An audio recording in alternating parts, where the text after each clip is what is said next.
Bonjour à tous, merci de nous rejoindre pour cette nouvelle Vendée en direct. Aujourd'hui, je vous donne rendez-vous aux Herbiers pour un voyage dans le temps. Vous pouvez le voir à côté de moi, de vieilles machines agricoles. Elles appartiennent à Jean-Marie Guédon. Bonjour. Bonjour. Alors Jean-Marie, vous êtes retraité, passionné de machines agricoles anciennes et vous organisez justement le 27 août la fête des battages. C'est ici aux Herbiers, alors sur un autre site. Mais pour présenter en gros cet événement, qu'est-ce que c'est? Qu'est-ce qu'on va retrouver en fait la journée du 27? Samedi 27, on va remettre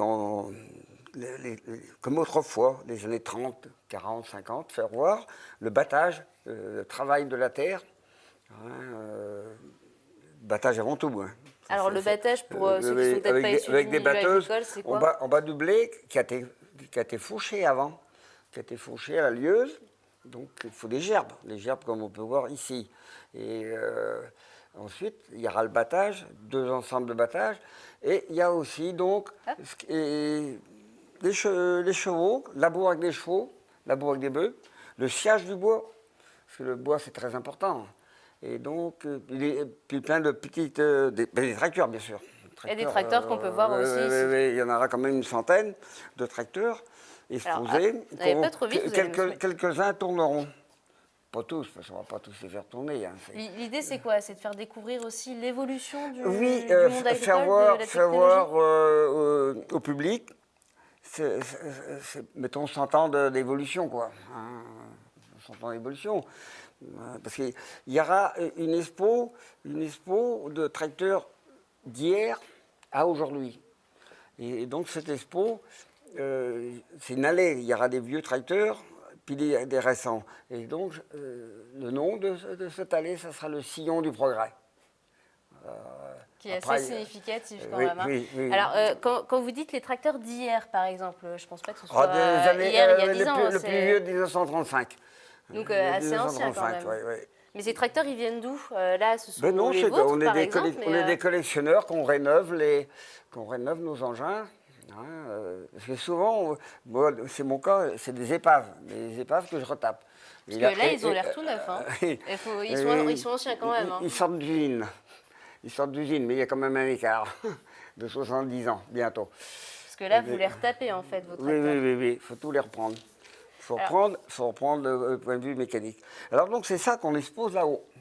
On expose là-haut nos tracteurs, cette bande de collectionneurs qu'on est. Alors la bande de collectionneurs, c'est l'association Vie Rurale d'antan. Oui, et puis on est 60 bénévoles, mais il y a des gens qu'on amène.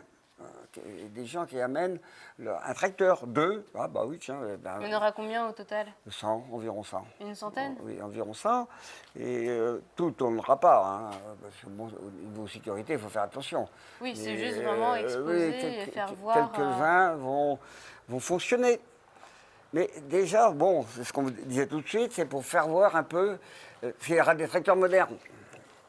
Mais il faut faire voir un peu ce parallèle. Il y a quand même un écart de technologie là.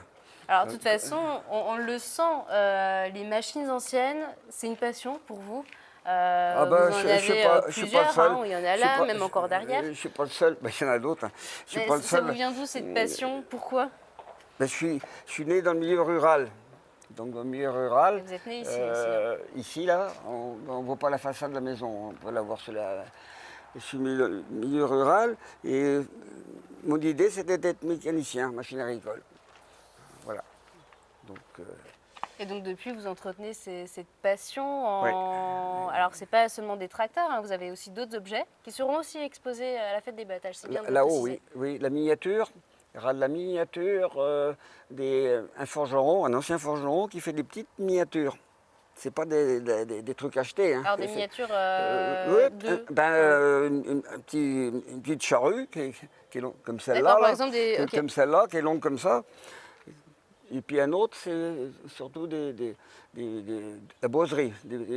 Des moulins vantés, des trucs comme ça. Alors je ne sais pas si on a vu tout à l'heure, il y a même des moulins à farine. Oui. On les aura là-haut, dans notre exposition. Alors pourquoi c'est aussi important pour vous de faire découvrir cette passion, ces anciennes machines au public? C'est peut-être quelque chose d'assez méconnu. C'est une affaire de mémoire, finalement. Parce qu'il y a aujourd'hui plus beaucoup de gens de ma génération, ils ont connu. Mais pour en parler, C'est plus difficile. c'est encore autre chose. Bon. Et ça, c'est l'objectif aussi de l'association. Ouais. Puis personnellement, oui. Personnellement, d'archiver tout ça, d'en parler, mettre en œuvre. Alors, si on devait faire juste très vite fait, voilà ce qu'on pourrait retrouver en termes de contenu. Qu'est-ce qu'ils vont pouvoir découvrir les gens qui viennent visiter la fête des battages, sur l'évolution des machines aussi, en assez bref. Hein. C'est l'agriculture qui a bougé. Et les constructeurs de machines ont agi en conséquence, suivant les besoins du milieu rural. Ah oui, c'est ça. On fait un tracteur parce que l'agriculteur a besoin d'un tracteur. Les constructeurs, si on planché de bonheur. Bon, à partir de 1900, grosso modo. C'est vrai qu'on a une évolution très, très rapide. Mais un engin comme ça, l'agriculteur, c'était du progrès, mais il travaillait sous le soleil, la pluie, la poussière. Il n'y avait pas de cabine avec la clim et puis l'ordi. Donc, c'est important aussi de connaître cette évolution-là pour peut-être les enjeux de demain aussi, l'agriculture de demain, pourquoi elle bouge continuellement parce que je m'y intéresse tous les jours, je regarde sur Internet les nouveaux produits, tout ce que l'agriculture, enfin les constructeurs font, suivant les demandes. Et donc il y a de plus en plus de robotisation. Il y aura beaucoup plus de robots dans les champs, ou dans les vignes, ou n'importe. Et aujourd'hui encore. Et déjà, l'écart, il est déjà important, là, parce qu'il sera là-haut de 80 ans, oui, un écart de 80 ans. Bon, pas celui-là, mais certains qui vont être exposés. Il y aura un parallèle. Et ce parallèle, on pourra le découvrir à la fête des battages. Ah oui, c'est le 27 août aux Herbiers. En tout cas, c'est ici que s'achève cette émission. Merci Jean-Marie pour toutes ces explications, cette découverte. C'est normal. De toute façon, les gens pourront vous retrouver le 27 à la fête des battages avec tous les bénévoles de l'association. Mais ça sera le monsieur qui a un canotier sur la tête. Avec le petit chapeau. Merci à vous de nous avoir suivis en tout cas. Et en tout cas, on se retrouve très très vite pour une nouvelle Vendée en direct.